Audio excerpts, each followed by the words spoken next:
Good evening, everybody.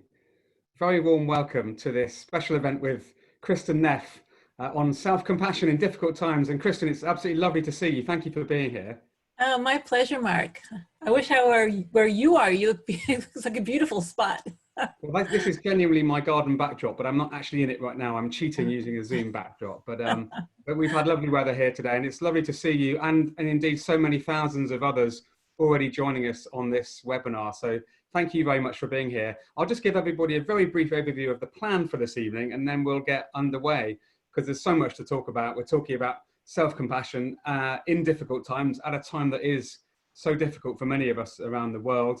So what we're going to do is have a sort of guided conversation between myself and Kristin on a few different themes that we'd love to share with you, the audience. This topic is so important, well, all the time, but particularly right now. But we're also really keen to involve all of you, and I'm already really enjoying seeing all the welcomes and greetings on the chat from all around the world. So thank you all for being here. There is a Q&A function on Zoom, so if you'd like to pose a question to Kristin either anyway or in response to something we've said, then please do feel free to use the Q&A. We unfortunately won't have time for all of your questions, but I'll promise to bring at least some of them up, probably about 35 minutes into our conversation. But Kristin has also very kindly agreed to do a couple of interactive things with us. So we're not just going to be watching a conversation about self-compassion, we're going to be putting some of this stuff into practice in our own lives. So I hope that's what you're here for. And again, very grateful to you all for being here. So with that all said, Kristin, thank you. And I guess what's on my mind as we start this conversation is the fact that so many of us are struggling right now around the world, coronavirus, but also with perhaps the eternal human condition of being a little bit self-critical, being hard on ourselves. So I sort of wanted to start really with this idea that we all suffer, and maybe you could share a bit on this question of why are we hard on ourselves, and why maybe do we struggle when we're facing difficult times? Yeah, so yeah, it's very hard. It's always hard. And for some people, it's harder than for others. We need to acknowledge that. We don't all suffer the same amount or by the same causes. But suffering is part of the human condition, and especially with the pandemic and just all the political stuff going on in the world and the environment, it's a really difficult time. And so, I mean, in terms of why we relate to ourselves in a harsh way, I mean, I think there are a lot of reasons, but one is quite simply because when we suffer, when we're feeling pain, it often means that we feel threatened in some way, right? Something is not going the way we would like it to, right? And that's kind of what defines it as pain as opposed to pleasure, right? It's some unwanted experience. And so when we have an unwanted experience, and we feel threatened, and we feel out of control, and we feel frightened, we want to try to re-exert control and make things the way we want them to be, right? This is kind of a basic principle of mindfulness. We kind of resist what is. And so when things aren't the way we want them to be, and that's this thing, the self, right? We try to exert control over the self. We kind of resist ourselves. And so that takes a form often of self-criticism, right? We criticize ourselves, we kind of beat ourselves up, hoping that that'll allow us to be in control, that maybe if I were just to try a little bit harder, I could have been perfect. God damn it, gosh darn it, whatever it is, right? And so that's part of what's driving it. And also when things in our life are really scary and difficult, it's difficult to open up to the reality that we can only do so much. We can certainly try our best, and it's important part of compassion to try our best. But at the end of the day, we don't have complete control. And I think it's that need to try to control threat that leads us to be so harsh with ourselves, because we think it works, even though actually it doesn't, but we think it does. Yeah. Yeah. Thank you. Well, I guess that's a lovely lead into the question then of self-compassion, this idea that you've done so much pioneering research on, and we now know so much more about, I think, both personally, but also empirically with the research. I wondered if you could maybe perhaps introduce the concept to us for anyone who's not familiar with how you would define it and why it's so important. Yeah, so the research, by the way, is just exploding. I think I published the first article on self-compassion and a scale to measure it in 2003, so almost 20 years ago. And now there's almost 3,000 research studies on self-compassion. So it's really taking off.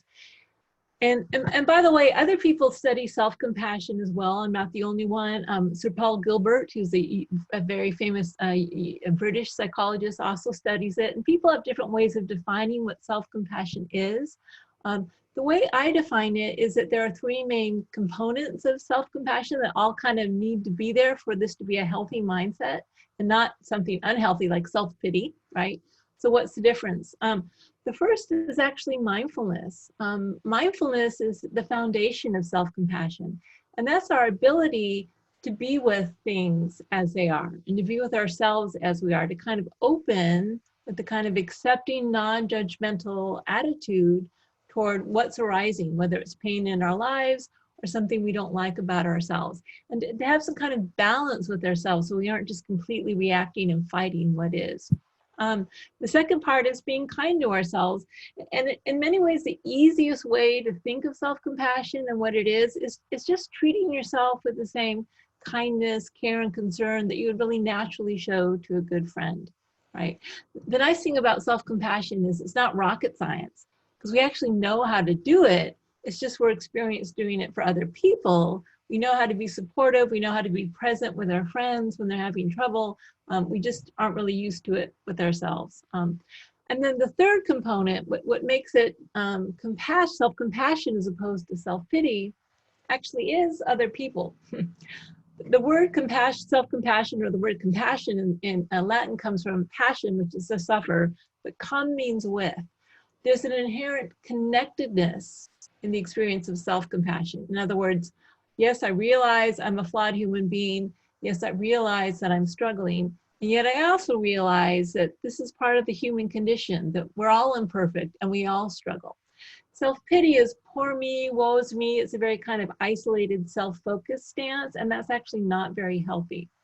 But when we frame what's happening to us in light of the common human condition, like the interconnected weave of all these causes and conditions that create our lives, then that means we don't take things so personally, and we don't feel so alone when we suffer. And so from my point of view, all three of these elements really need to be there in order for it to be self-compassion. Lovely, thank you. And I think all of those ideas, mindfulness, kindness, sort of connectedness, to paraphrase, are very much at the heart of what we're trying to encourage with Action for Happiness in our work. So Yes. I'd love to invite you to sort of go a little bit deeper for us in that idea of how we might treat others and how we might treat ourselves. Because when you came to be with us in London a few years ago, you did a wonderful event and led us through an exercise which had a really profound impact on me. And I wondered if we could maybe recreate that for the audience here, because I think it brings, certainly for me, it brought to life that the way I might think about being kind and loving towards someone else and the way I might do that to myself are rather different. So I wondered if you maybe wanted to take us through that, Kristin. Yes, absolutely. And so if self-compassion involves treating yourself like you would treat a good friend that you cared about, it's really useful to ask yourself, well, is that the case, right? And so I'm going to just lead us through a little reflection exercise where we can explore that a little bit. And you don't have to close your eyes. I'm going to close my eyes because I like to close my eyes to go inward, but it's up to you and no one knows.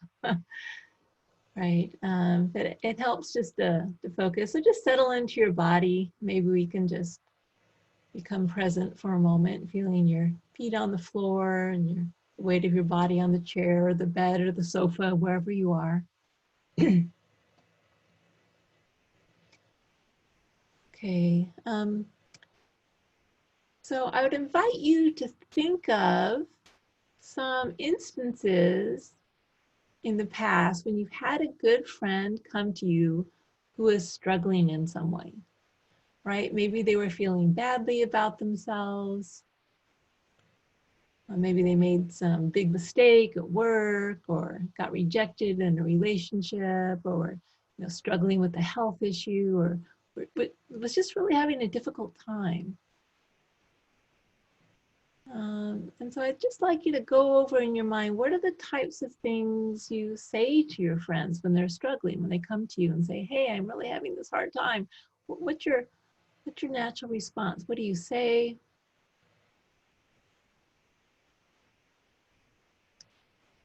And not only what do you say, what tone of voice do you use? What's your stance towards your friend? What's your body posture like? Do you give your friends a hug, or do you touch them in some way? Do you soften?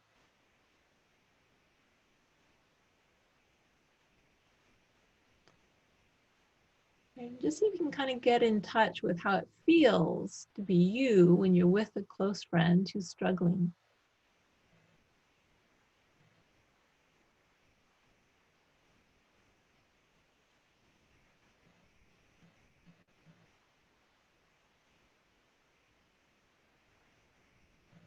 Okay, and so now I would like you to think about sometimes when you have been struggling, perhaps recently. Be struggling because of, the life situation, COVID, or maybe some relationship issues you had, or you're feeling badly about yourself. You're feeling not good enough in some way. Maybe you made some mistake that you regret, or maybe you have some health issue you're dealing with. Right, so just thinking about times when you struggle, which may include today, and how do you typically treat yourself when you struggle? Right, what are the types of things you say to yourself, if you can remember your internal dialogue?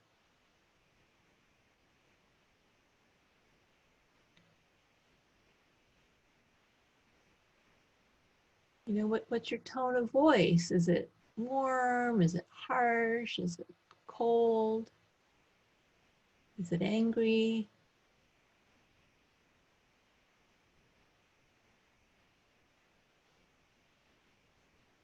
Right, and also what's your body posture like with yourself?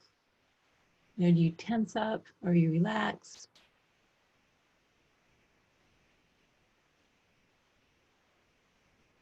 Just really try to get in touch with how it feels in your own body and how you relate to yourself when you struggle.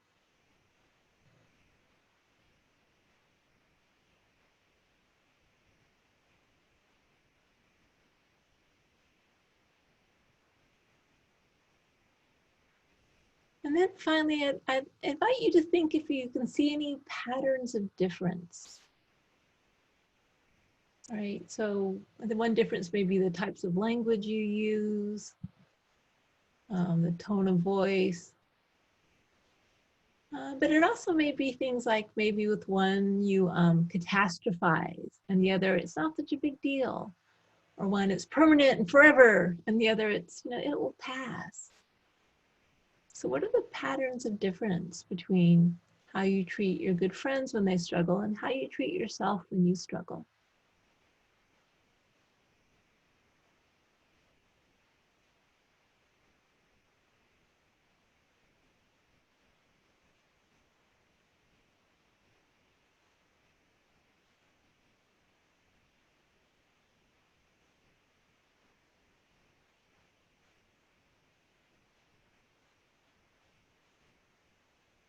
Okay, and then you can open your eyes, or actually I probably should have told you could have been writing this if you wanted. I writing it, but some people like to write.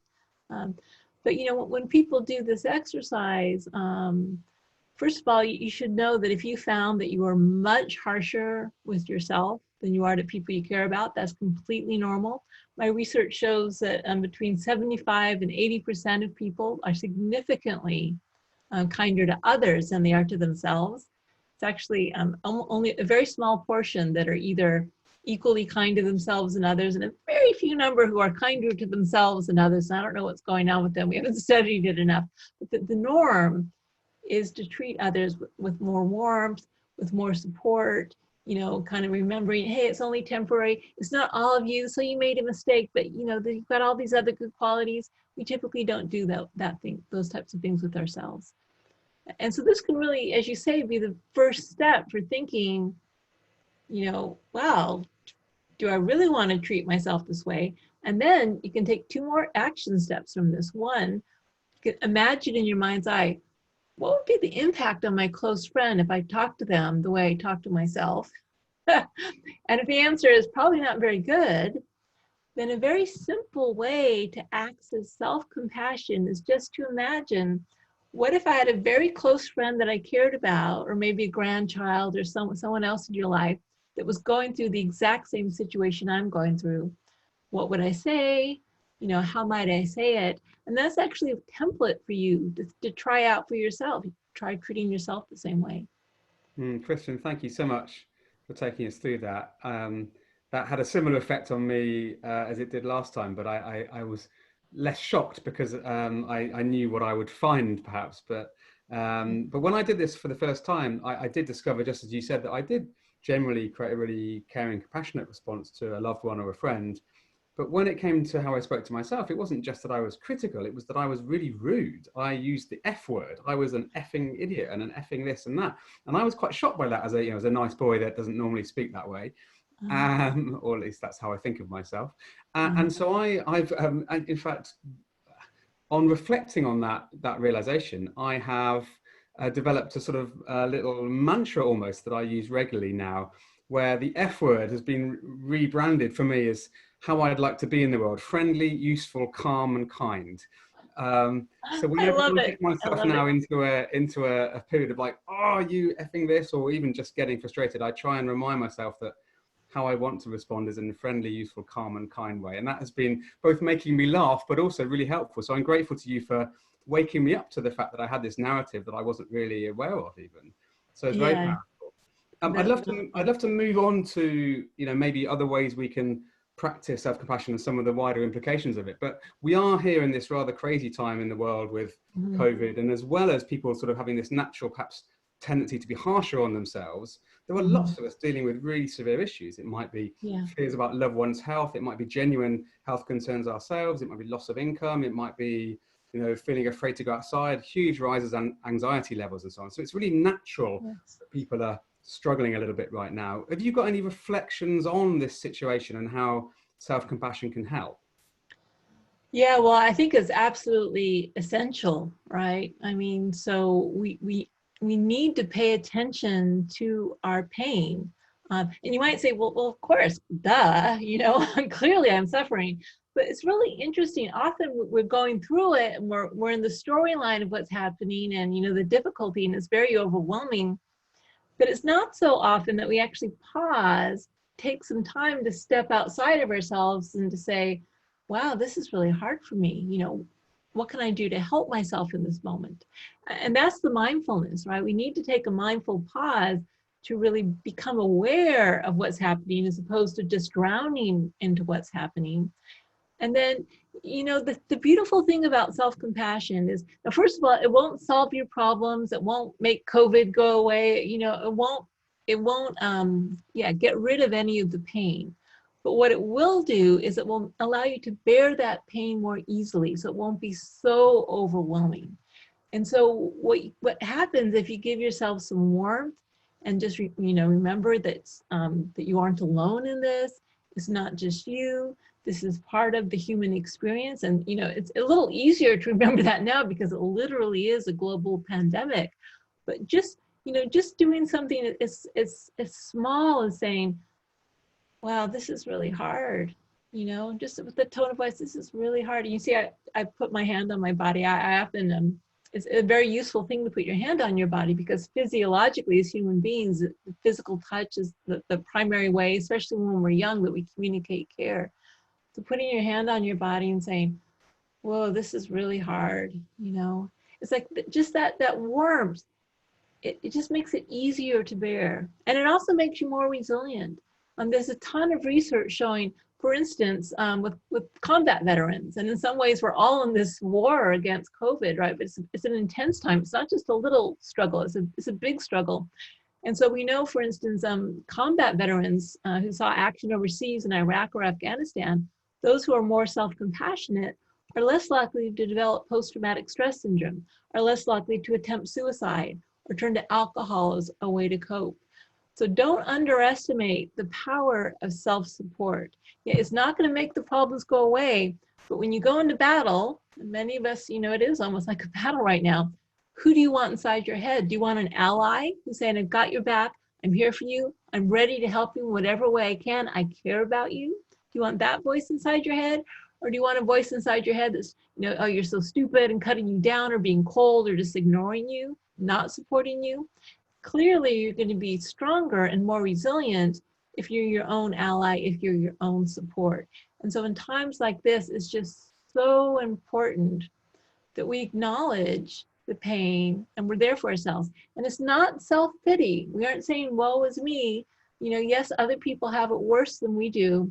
And yet, every moment of struggle is worthy of a kind response. And we can give that to ourselves in a way that other people actually aren't available to do. So it's so key. It's so important and really so helpful.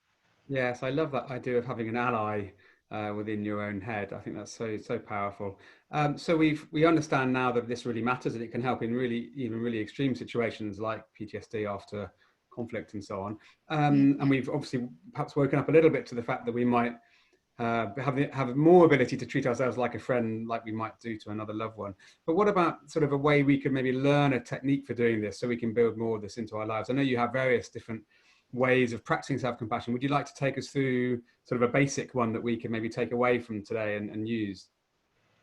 Yeah. So, you know, before we teach that practice, Mark, I just want to say, because I imagine many in your audience are saying yes, but.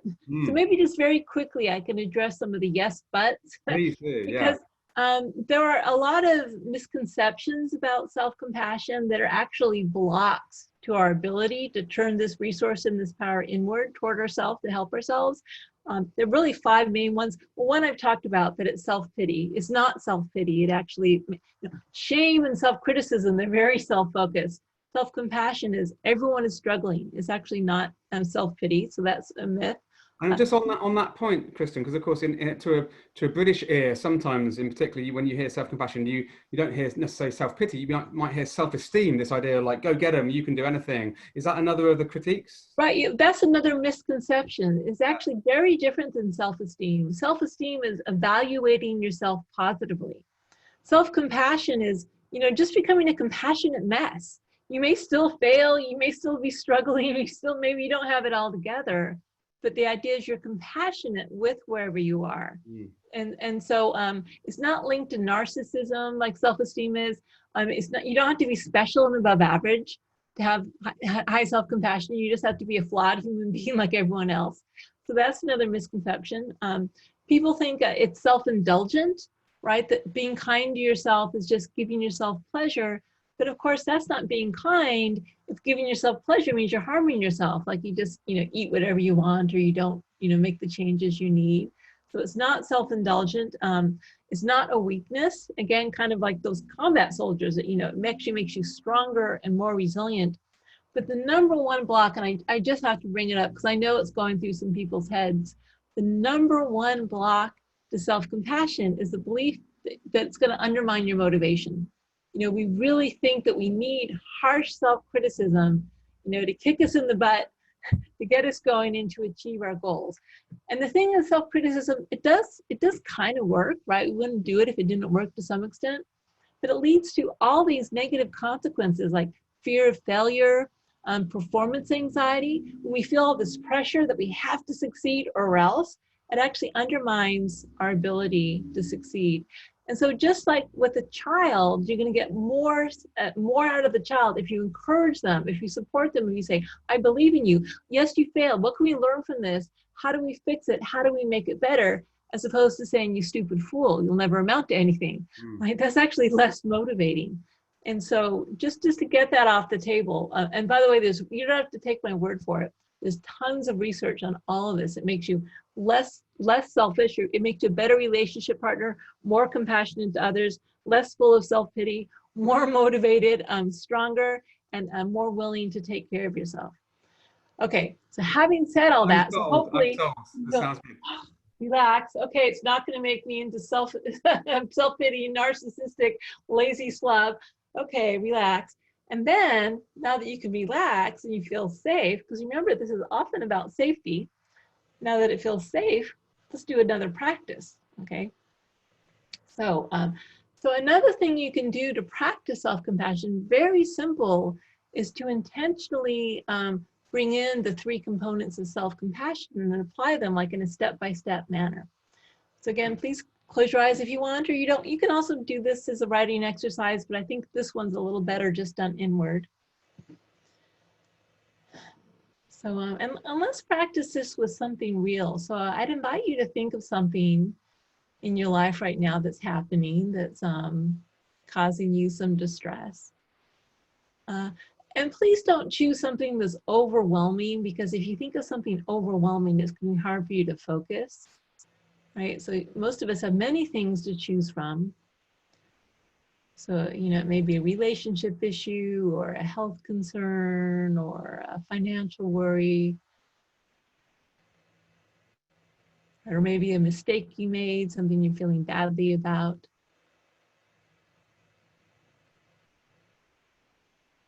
So choose wisely. Again, something that's real but not overwhelming. Call it to mind what's happening. Should feel a little uncomfortable in your body when you think of this, but not overwhelmingly so.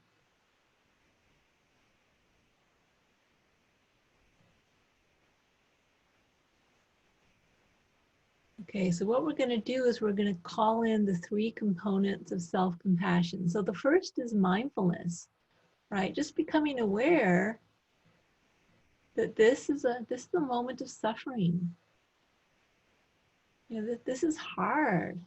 It's tough.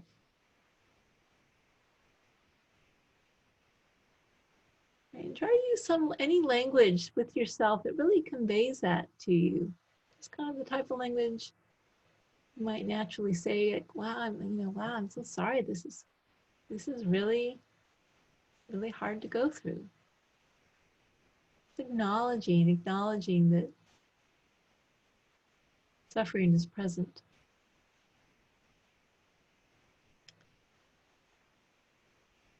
And also remembering your common humanity, that this is part of being human. Nothing's wrong because you're suffering. This is actually part of what it means to be a human being. This is normal.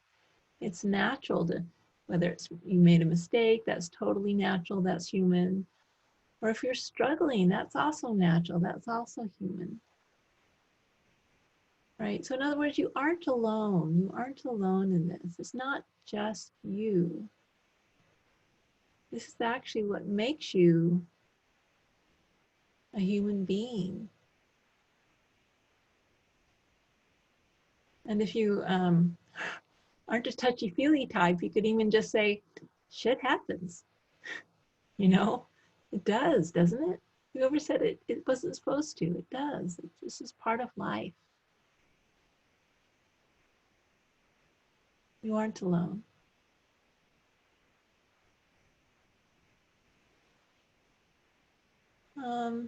But so we want to be kind to ourselves because it is so difficult.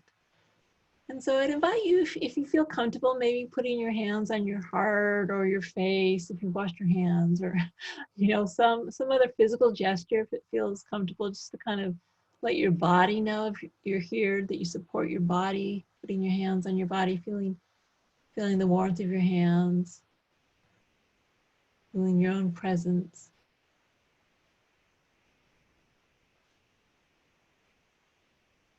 And see if you can say some words of kindness and support to yourself. The type of thing that you might say to a good friend that you cared about who was going through a similar situation. Right? What would you say to a friend? What would your tone of voice be?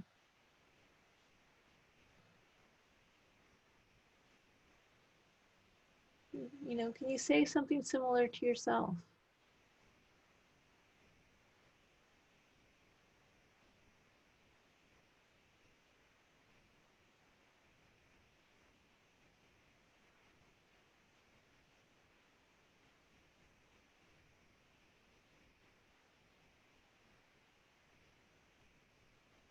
Okay, so then when you're ready, you can open your eyes.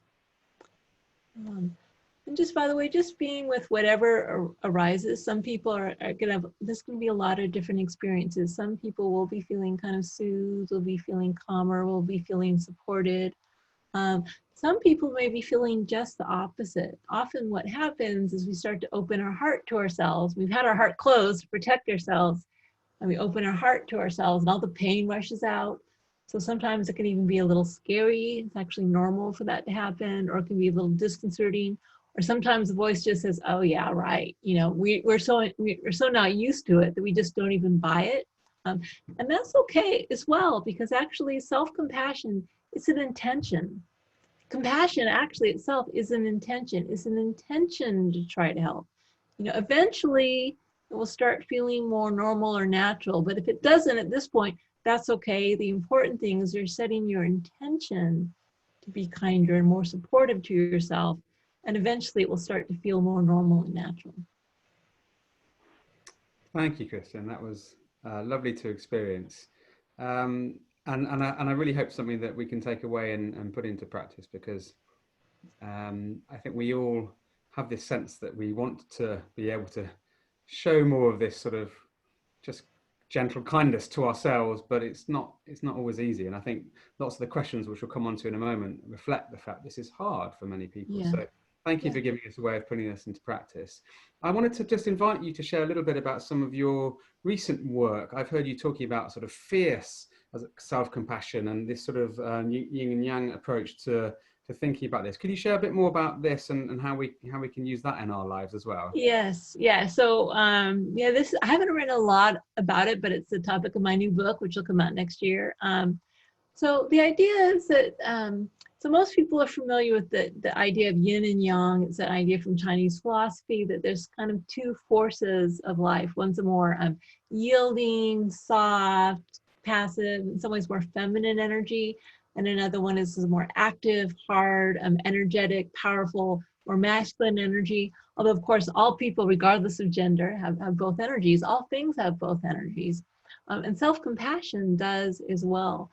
So self-compassion has a tender yin side. And this is the side that allows us just to be with ourselves in a compassionate way, you know, in all our brokenness, to accept ourselves as we are unconditionally. It's what allows us to soothe ourselves and comfort ourselves. It's kind of almost the energy of a mother toward a child, right? We kind of hold ourselves in all our pain in our own arms. And this is really the healing energy of self-compassion. Very, very important. But there's only one side of self-compassion, because remember, compassion is the desire to alleviate suffering. It's the intention to alleviate suffering. And, you know, if you see some people that are burning up in a building, a firefighter doesn't say, "Oh, I'm so sorry, I'm here for you," right? That's not compassionate. A firefighter jumps in that building and takes action to save the people from being engulfed in flames. And so sometimes to alleviate our suffering, we need to take action. We need to do something. And that's the yang side of self-compassion. So for instance, sometimes we need to protect ourselves. Sometimes compassion means like saying no, drawing boundaries.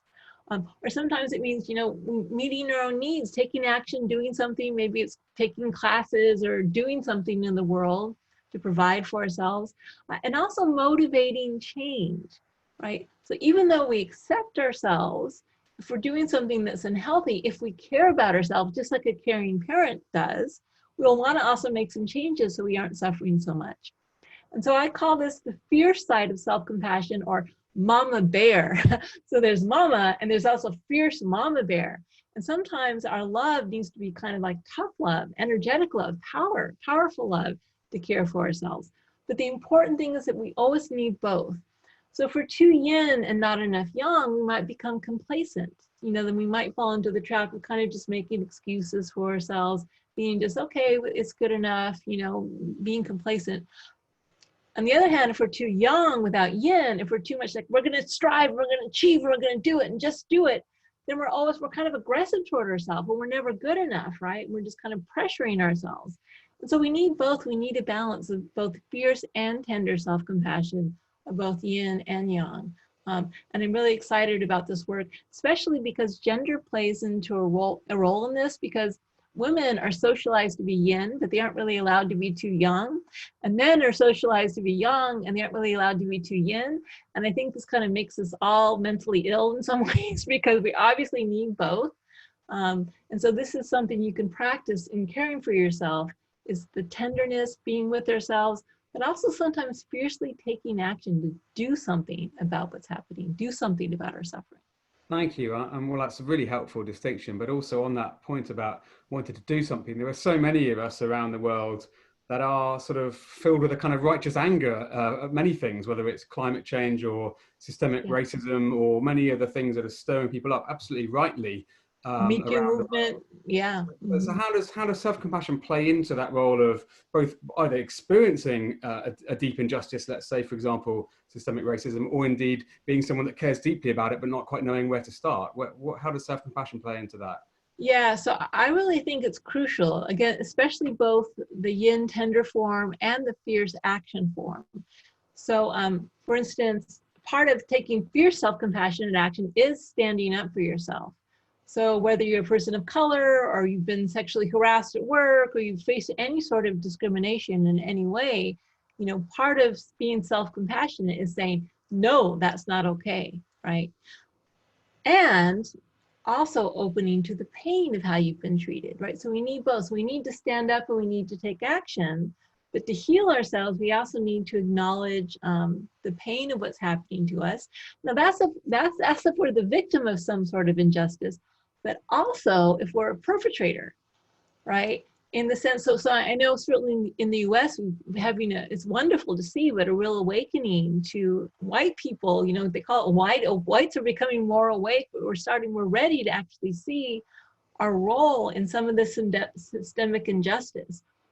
Even though we all these systems were in place before we were born, we're still part of this system. So I think the ability to, first of all, hold the pain of that, the incredible grief of being part of helping to perpetuate, you know, even if it's unconsciously being part of a system where so many people have suffered. But it's not enough just to hold the grief of that or just to acknowledge our role in it. That's key, the yin part, but then also taking action, right? Taking action to actually change things for the better. So I really think both yin and yang self-compassion is crucial for the social justice movement. And also for other people as well. I mean, if you look at Martin Luther King, for instance, or the great social justice leaders, they always emphasize both. They absolutely emphasize taking action, but they didn't demonize anyone. You know, they still managed to have compassion for perpetrators of injustice at the same time that they absolutely said that's not okay. And that integration of the yin and yang has been quite effective in the past. I think maybe that slightly different twist that self-compassion can have is the way it can help for people like me, like a white person, to help me own up, take responsibility more and make change as well. So I'm excited to see where how we might be able to help just in whatever way we can. Thank you. That's really, really powerful and great to hear. So we've had a wonderful range of questions. We're not going to have time for all of them, but I want to bring in some now. But just before we dive into the detailed ones, a few people have been asking in the comments, could you just recap on the sort of 3 components of self-compassion? I wonder, can I try to paraphrase them and tell me if I've understood this right? So you talk about mindfulness as a kind of awareness of the reality of the situation, kindness, which is this sort of turning inwards to be able to treat yourself as you treat a friend, but also a form of connectedness to sort of recognize that it's, we're all in this together in some way. Is that a fair summary? Or? Yes, right. Yes, exactly. So just remembering that we are all imperfect, because the mind forgets, and somehow we think everyone else is leading a perfect life, problem-free life, and it's just me who's blown it or just me who's struggling. So those are the 3 components. And if people are interested, I've got a lot of stuff on my website. You can just Google self-compassion and you'll find me. But really, if you don't have, like if you didn't have connectedness, then it could fall into self-pity, you know. Or if you didn't have kindness, like a lot of people have been practicing mindfulness for 30 years, but it's a little dry, it's not really warm. And a lot of people say once they added in the warmth explicitly, it changes everything. So all 3 components, from my point of view, are really necessary. So the first couple of questions I wanted to come to remind me of a wise phrase once said, I think, by the psychotherapist Philippa Perry, when asked what the secret to happiness was. She says, choose your parents very carefully. Yes. Is interesting. But one of an anonymous attendee has said, I think self-compassion can be harder for those that were raised by highly critical parents. There's that quote, the way we speak to our children becomes their inner voice, which I always find as a father is really kind of like profound. Any tips for people who are sort of dealing perhaps with the narrative that they inherited from their own caregivers? Yes, and absolutely, and we have a lot of research that supports that view, right? So people with self-critical parents, the people actually who can struggle the most are people who've had abusive parents who are maybe physically or emotionally abusive, because what happens is that the early system of, we're supposed to feel warm and safe and cared for when we're with our family, and when we don't, if we feel frightened, then what happens sometimes is when we start to give ourselves compassion, fear arises, right? And it can be a hindrance. So first of all, we have a term for it. It's useful to know that there is a term. It's called backdraft. It's a firefighting term. It's kind of, so again, your heart's full of suffering, and the way you've tried to handle it is you close the doors, but you've got this fire raging inside, and you open the doors and the fresh air of compassion and kindness blow in, and then the flames burst out. So just to know it's normal. It doesn't mean you're doing it wrong. It actually means you're doing it right. So don't get discouraged. It means you're doing right. You're doing it right if it's difficult for you. It means you're starting to open things up and loosen things up. But what it means is you need to go more slowly, right? Sometimes the most self-compassionate thing to do when you ask yourself, what do I need right now, is, whoa, I think I need to pull back a little bit. I think maybe I need to care for myself by having a cup of tea. And so it's interesting, when you just have a cup of tea, it's kind of self-care. But when you have a cup of tea intentionally, because, whoa, this is really hurting, I'm going to have a cup of tea to care for myself. That's actually a practice of self-compassion, and you're building that muscle. Therapy, Paul Gilbert has created something called compassion-focused therapy, which is specifically designed to teach self-compassion for people who've had really difficult childhood histories. So there is a lot of help available out there. And the nice thing is self-compassion is like a way of reparenting yourself. Maybe your parents didn't meet your needs. Maybe your parents didn't make you feel safe, but you can, as an adult, learn to meet your own needs, learn to make yourself safe. And you can actually, as research showing, you can have secure attachment as an adult through self-compassion. You can give yourself what your parents didn't. But I'm not going to lie, it is a slow process and it's a bumpy process, but it's very achievable. Well, just related to that, the second question I was going to bring in alongside it really touches on what you just said. So Kath has asked, how might we support children and young people to practice self-compassion? So as a parent yourself or someone looking after the next generation, how can you help create a more nurturing inner voice? Yes. Well, so there's good news. There's research showing that when we see other people modeling self-compassion, we become more self-compassionate. Right. And so if you are a parent, you can help your kids be more self-compassionate by modeling self-compassion in front of them. So the next time you break a glass or something like that, really pay attention, and do it out loud if you can, like, oh man, I love that glass. Well, it's only human, it's okay. It happens to everyone. Just some simple things like that of just modeling on that kind of self-supportive behavior, and also modeling, maybe you need to motivate yourself. So instead of just saying, oh, I'm so stupid, I've gained 10 pounds because of COVID, say, well, I'm not feeling good in my body. This is a personal thing, by the way, gained 10 pounds because of COVID, right? And so you can model, okay, well, I really care about myself.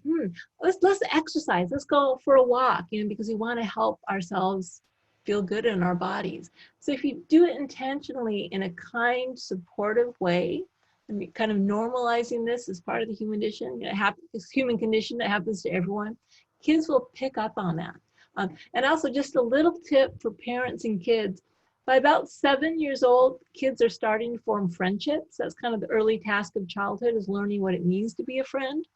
And so when you talk to your kids about being a good friend, just include, and you also need to be a good friend to yourself, and just talk about the language of friendship. Kids get it by about age 7, Yeah, that's very helpful. Yeah. Well, sort of building on that point you were talking about there about motivation in the context of young people, but also to ourselves.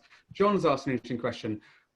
Is there ever a time when one needs a kick in one's ass, and how would you do it to yourself compassionately? So it's a bit like this motivation question. How do you kind of stop yourself that oomph, but without becoming unkind? Right. And so, it might be interesting to think about, have you ever had any models of that in your past, right? Maybe you had like a coach if you played sports, or a teacher who, really said, hey, you could do better, and you got, I need you to try harder. But the whole difference is, where is it coming from, right? So that if that kick in the ass comes from because you aren't good enough, so I'm kicking you in the ass because you aren't good enough, you're unacceptable, that's, you're going to know that. But if you kick someone in the ass because you love them and you care about them and you want them to do their best, it feels really different. And we can tell, right?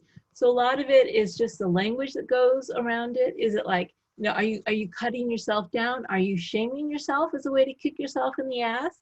That's probably going to be counterproductive. But if it's just a very like, hey, you got to change. This is not working. I really care about you, and this is harming you. We got to do something different. I'm here for you. I've got your back. That type of supportive, encouraging attitude, it can be quite fierce. Just think again. It's perfectly good to think about a child. Sometimes we need to be quite. My son just learned to drive, and by the way, he got his license. I'm so excited about it. But sometimes it's like, no, you need to pay attention. No, you're about to run into the wall. And it can be very firm and clear and strong. But it's not like, don't be so stupid, you're about to run into that wall. It's like, hey, we're about to run into that wall. And it's like, it can have a lot of force and power behind it. But he knows if it's coming from a place of care versus a place of criticism. Yes, that's right. The intent behind the intent behind the words. Yeah.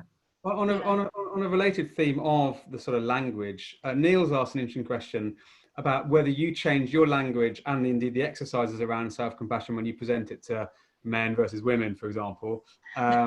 Yes. For example, given the stigma and misconception that being male is to be strong, tough, and harsh, do you find there's a resistance of males to be self-compassionate? And do you find that there are other ways of describing this that perhaps cut through a little bit of? Yes, absolutely. So about 20% of any workshop I teach are males, sometimes even less. So it's definitely, so by the way, women have a little less self-compassion than men. They're a little more self-critical. They feel a little less entitled to meet their needs because they've been so socialized to always focus on other people, to give.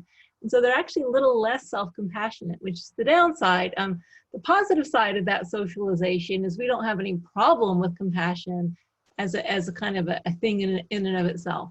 And so, but men, it sounds like it's weak. It sounds like it's a girly thing, So the UT Austin, University of Texas Austin men's basketball team, the coach read my book, really liked my stuff, and asked me to give a workshop to his players. These are like, big, football, not football, basketball players, manly men.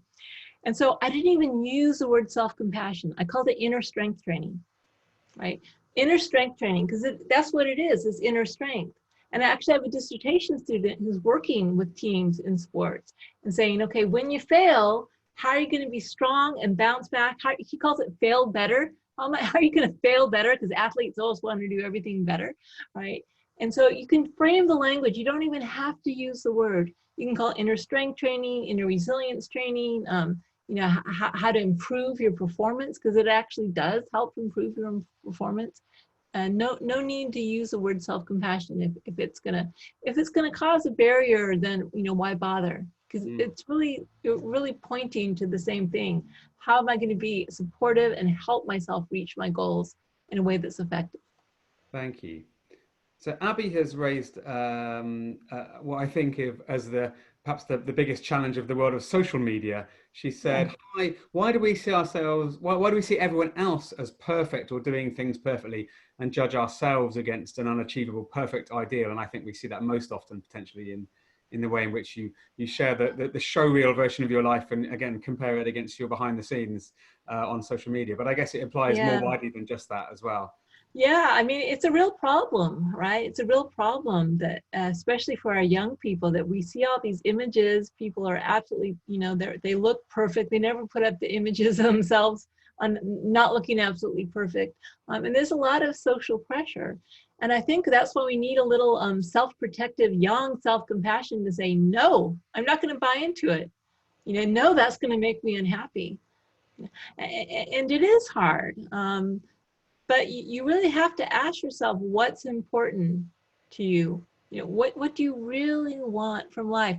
And here's the thing, Mark. You know, a lot of our self-worth comes from the approval of others, right? We want other people to like us. We want other people to think we're pretty, or we're attractive, or we're smart, or we're successful, because that we use other people as our source of self-worth.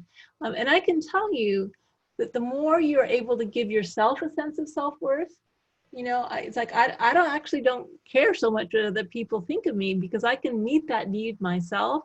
That frees you up from what other people think and whether or not they approve of you. And so in terms of research, we know that our self-esteem is less contingent on other people approving of us. And the more we start to give ourselves what we need in terms of self-worth, the less focused we are on things like that. I really like that. Yeah, and I sometimes refer to myself as a recovering people pleaser, having realized Yeah. it was not the most helpful way to be for much of my life. Louise has said, I have been using the loving kindness and hand on heart practices with some of her clients. She's a clinical psychologist. Do you have any further tips or ideas for those that are alone and specifically missing that physical touch? I guess right now during the pandemic, where we can't hug our loved ones and be together and so on. Yeah, well, so I mean, so self-touch is really important. But she's saying she's already using that, because our body still it reacts in a similar way. We don't know exactly the differences precisely between self-touch and other touch, but we do know that self-touch triggers the same types of physiological responses, activates the parasympathetic nervous system, for instance. So giving yourself some touch, putting your hands on your heart, or your face if you wash your hands, or your arms, can really be helpful. And just really remembering, and we know logically that we aren't alone. We know, like, yes, I understand it's not just me, but emotionally we forget. In the moment, we just get trapped in our, the storyline of what's happening, and we feel like this shouldn't be happening, this is wrong. And that kind of thinking actually makes it worse than it needs to be. So just remembering that this is part of the human experience. I mean, even if you look at from human history, about every 100 years we have a pandemic. Even this isn't really, it's not unusual in the bigger scope of things. And that's not to say that it's not difficult and we can't, be concerned with our suffering, but we just make it worse when we think this isn't supposed to be happening. This is, when we fight against reality that it's happening with this idea that it shouldn't be happening, we're actually just making it worse than it needs to be. It is happening. It's part of human history. I got to say, in my country, there's a lot of anger and frustration because things could have been different. But, that's also part of human history, that we have leaders who maybe don't show up the way they should. And so getting frustrated at it in and of itself doesn't help. What does help is taking action, voting and doing all that stuff. So we have to accept the way things are. At the same time, we try to change the way things are, but fighting against the fact that they are as they are, like in right now, this moment, doesn't help. It's only the next moment that we can change that actually helps the situation. Thank you. I really veered off on that one. Sorry, I think I really took a left turn. I'm just torn myself between which of these wonderful questions we've got to go in our limited time. We've only got a few minutes remaining. This is one I think is really important. It's an anonymous attendee, but I think it's a really specific example of where we might need to practice this. Can you give guidance on how to respond to bullying and negativity in the workplace? Do you face it head on? Yeah. So in terms of like your specific situation, I can't give advice. You need to talk to someone who knows your workplace. And, so I do think we need the energy of fierce, protective self-compassion, right? So we need to be able to say no, be clear in ourselves how to say no. Now, how you say no depends, right? It depends on what your structure is. Do you have someone that you can report the workplace bullying to? I don't want to you have to use wisdom to know how to say no most effectively, but we need to commit to being able to say no, right? And so not to let it just happen, not just to let it ride, not to say, oh, well, that's just the way they are. You need to find some way to speak up and say, no, that's not acceptable. Now, how you do that, I would say you're going to have to get advice in your particular workplace, but it's kind of an inner thing. So for instance, I teach fierce self-compassion workshops now. I'm actually going to be teaching one, I think next month. And so we have an exercise where you can actually work with the energy in your body of that no energy, right? You can feel the energy rising up your spine, that like fierce protective, like fierce mama bear, no, it's not okay energy. And so once you get resolute within yourself, that determination, and feel the strength inside your own body.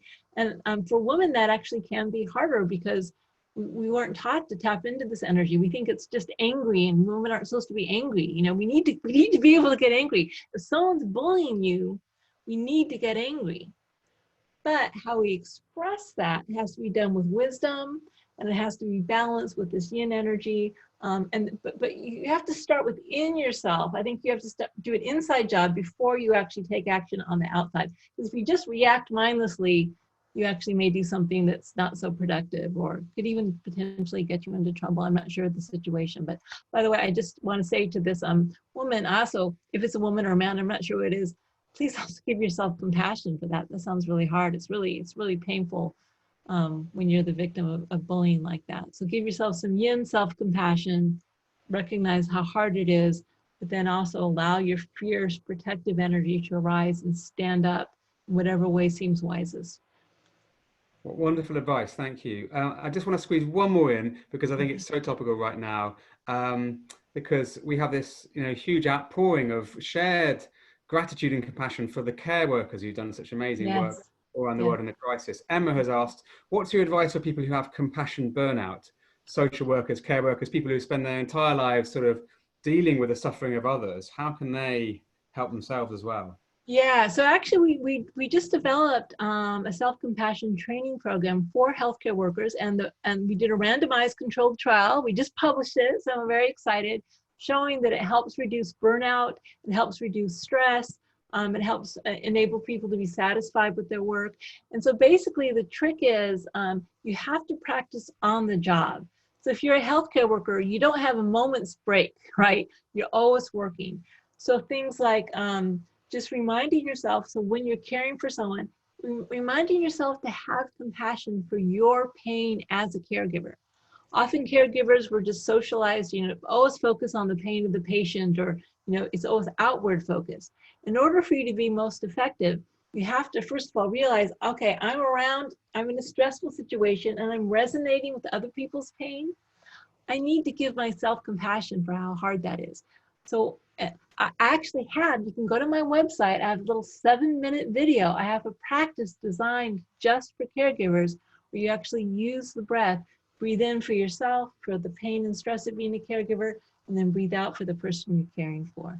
So without taking up too much more time, just go to my website and look for it under, I think it's under meditation practices. It's a little video and it'll show you how to do it.